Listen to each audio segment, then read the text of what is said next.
Selamat pagi, Bapak, Ibu, saudara-saudari yang terkasih. Sangat berbahagia sekali kita bisa berjumpa kembali di dalam program Hikmat Pagi GKI Karangsaru untuk hari Rabu 17 April 2024. Sebelum kita memulai aktivitas kita pada pagi hari ini, marilah kita merenungkan firman Tuhan. Mari Bapak, Ibu, dan saudara-saudari kita mengawalinya dengan doa. Mari kita berdoa. Bapa kami yang ada di surga, terima kasih ya Bapa. Kau sudah memberikan kami berkat-berkat-Mu. Kami boleh beristirahat tadi malam, dan pagi ini kami boleh bangun dengan badan yang sehat, tidak kurang satu apapun. Terima kasih kami boleh memulai aktivitas kami, dan sebelum kami memulainya, kami ingin membaca dan merenungkan firman-Mu bersama-sama. Kiranya Tuhan yang memberi hikmat dan kebijaksanaan agar kami boleh memahami firman-Mu ini, dan boleh menjadi pegangan dalam hidup kami sehari-hari. Terima kasih ya Bapa, dalam nama Tuhan Yesus kami sudah berdoa. Renungan pagi ini akan dibawakan oleh Saudari Eva Celia Otneil dengan tema Jangan Kalah dengan Tawar Hati. Firman Tuhan terambil dari Injil 2 Korintus 4 ayatnya yang ke-17 yang berbunyi demikian. Sebab penderitaan ringan yang sekarang ini mengerjakan bagi kami kemuliaan kekal yang melebihi segala-galanya, jauh lebih besar daripada penderitaan kami. Demikian firman Tuhan, syukur kepada Allah. Shalom, selamat pagi Bapak Ibu Saudara. Sejak kejatuhan dalam dosa, manusia tidak lepas dari penderitaan. Penderitaan tersebut juga beragam jenisnya. Salah satu artikel dari Mitron Fellowship menjelaskan setidaknya ada 10 jenis penderitaan di dalam Alkitab. 2 di antaranya seperti penderitaan akibat kejahatan orang lain, serta penderitaan akibat pemberitaan Injil. Setiap kita pun pasti mengalami berbagai penderitaan. Namun, di balik setiap penderitaan, apakah kita akan menjadi tawar hati atau justru semakin rindu berserah kepada Allah?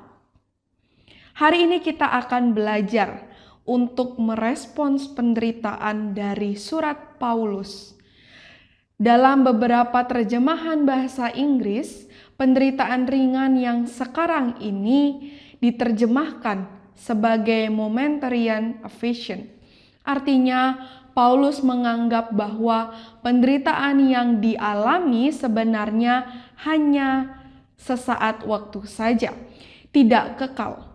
Kekekalan yang akan dialami justru merupakan kehidupan selamanya bersama dengan Allah di dalam kemuliaan, tanpa penderitaan dan kesulitan.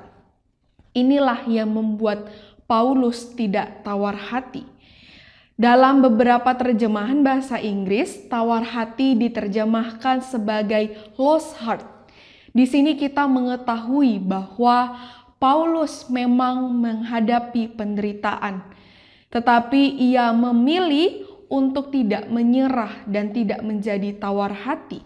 Bahkan segala penderitaan yang dihadapi itu dianggapnya sebagai penderitaan ringan.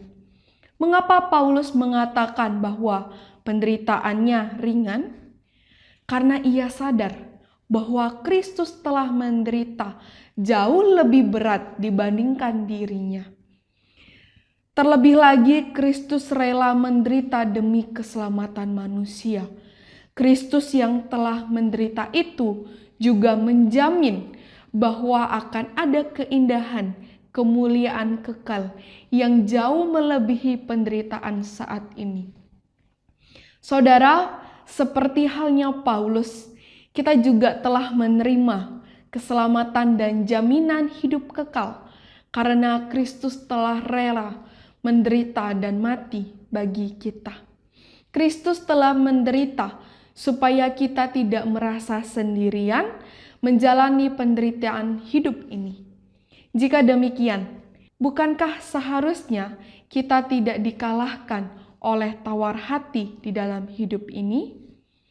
Marilah kita mengarahkan pandangan kita kepada Kristus, memohon anugerah dan pertolongannya agar dimampukan menghadapi pergumulan hidup sehingga tidak menjadi tawar hati. Bapak, Ibu, Saudara, jangan tawar hati karena penderitaan, sebab kemuliaan kekal yang Kristus berikan jauh melebihi semua penderitaan saat ini. Mari sama-sama kita bersatu di dalam doa. Tuhan, pagi hari ini kami kembali diingatkan melalui penderitaan yang Paulus alami. Tapi Tuhan, melalui kisah Paulus, selama dia menjalani penderitaan ini, hatinya tidak menjadi tawar hati. Tetapi dia mengarahkan semua penderitaan ini kepada Tuhan. Dan kami juga mau sebagai anak-anak Tuhan, di dalam kami menghadapi penderitaan kehidupan kami, di dalam kami menjalani kehidupan kami setiap harinya akan ada banyak penderitaan. Tapi Tuhan, kami mau sebagai anak-anak Tuhan, kami mau berserah, kami mau mengandalkan Tuhan, dan kami mau mengucap syukur bahwa Engkau terus menjagai kami, Engkau terus memelihara kehidupan kami. Tuhan, kami siap melakukan aktivitas kami di dalam satu hari ini, apapun yang akan kami kerjakan, dan apapun yang akan kami lakukan, kiranya terus mengandalkan Tuhan di dalam kehidupan kami. Terima kasih Tuhan, di dalam nama Tuhan Yesus Kristus, kami berdoa dan mengucap syukur. Amin.